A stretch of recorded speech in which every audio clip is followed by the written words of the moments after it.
Merci. La parole est à Madame Bernadette Laclais du groupe SRC pour 5 minutes.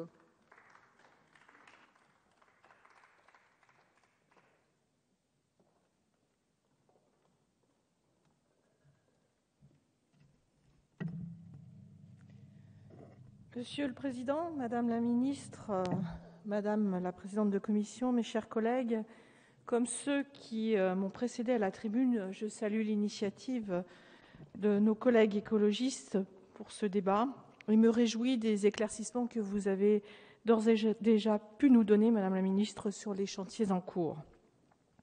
Dans le cadre du projet de loi de finances 2013, j'ai eu il y a quelques mois l'honneur d'être rapporteur pour avis des crédits de la mission santé au nom de la Commission des affaires sociales. À ce titre, j'ai mené une série d'auditions des divers acteurs du système de santé concernés par la réforme d'ampleur en cours au sein de l'Agence nationale de sécurité du médicament et des produits de santé.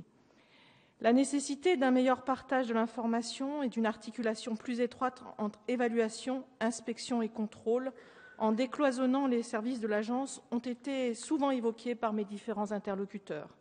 Je notais également dans ce rapport que les acteurs attendaient une rationalisation du paysage des agences sanitaires.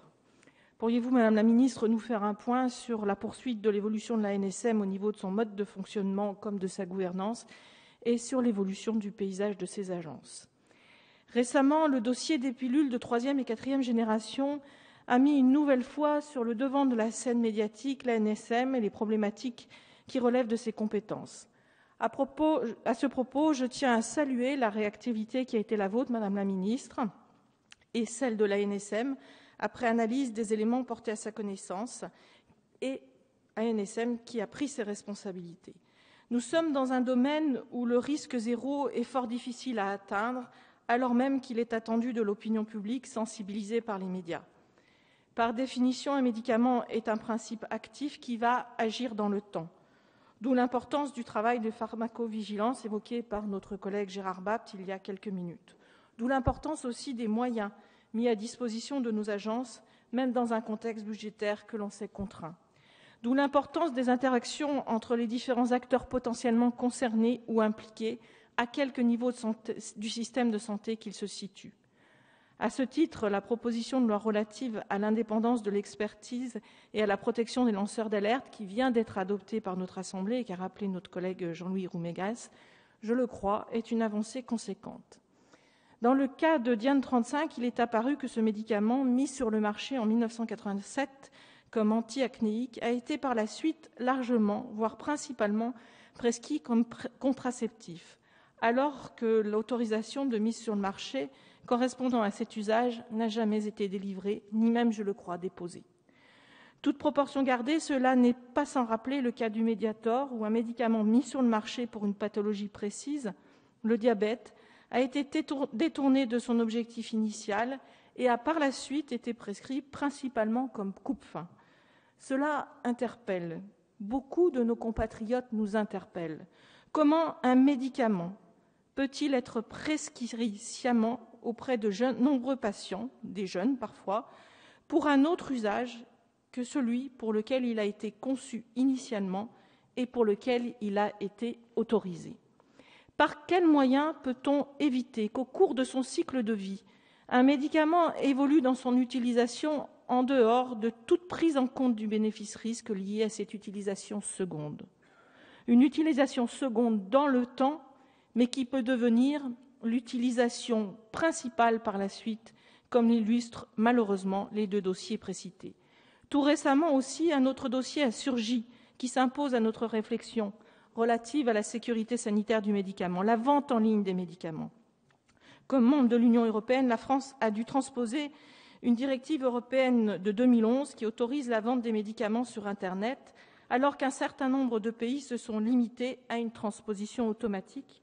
Vous avez souhaité, vous, Madame la Ministre, encadrer les conditions de cette transposition.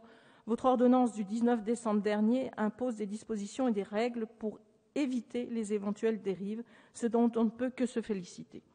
La vente en ligne doit être réalisée à partir du site Internet d'une officine de pharmacie. Elle relève de l'entière responsabilité du pharmacien.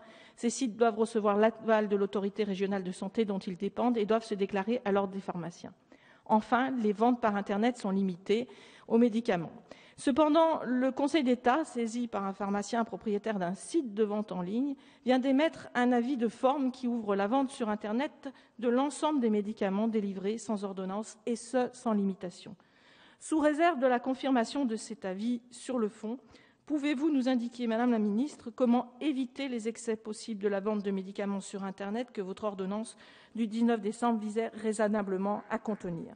De même, face à la recrudescence du nombre de produits autorisés à la vente sur Internet, comment préserver le patient consommateur de la confusion entre vente en ligne autorisée et non autorisée ? Enfin, quelles autres précautions peut-on prendre, notamment pour éviter la vente de médicaments de contrefaçon dès lors que la distribution du médicament s'éloigne du circuit sécurisé des officines ? Le médicament, qui définitivement ne peut être considéré comme un simple produit de consommation, doit faire l'objet de réglementations particulières et d'une attention soutenue des pouvoirs publics. Je vous remercie des réponses que vous voudrez bien nous apporter et du dialogue que vous voudrez bien ouvrir avec les acteurs de la chaîne du médicament pour rassurer nos concitoyens et apporter des réponses concrètes à leurs légitimes inquiétudes. Être malade est déjà une douleur, une peine. Essayons ensemble de ne pas ajouter inquiétude, insécurité, double peine, si je puis m'exprimer ainsi. Je connais votre détermination et vous en remercie. Merci.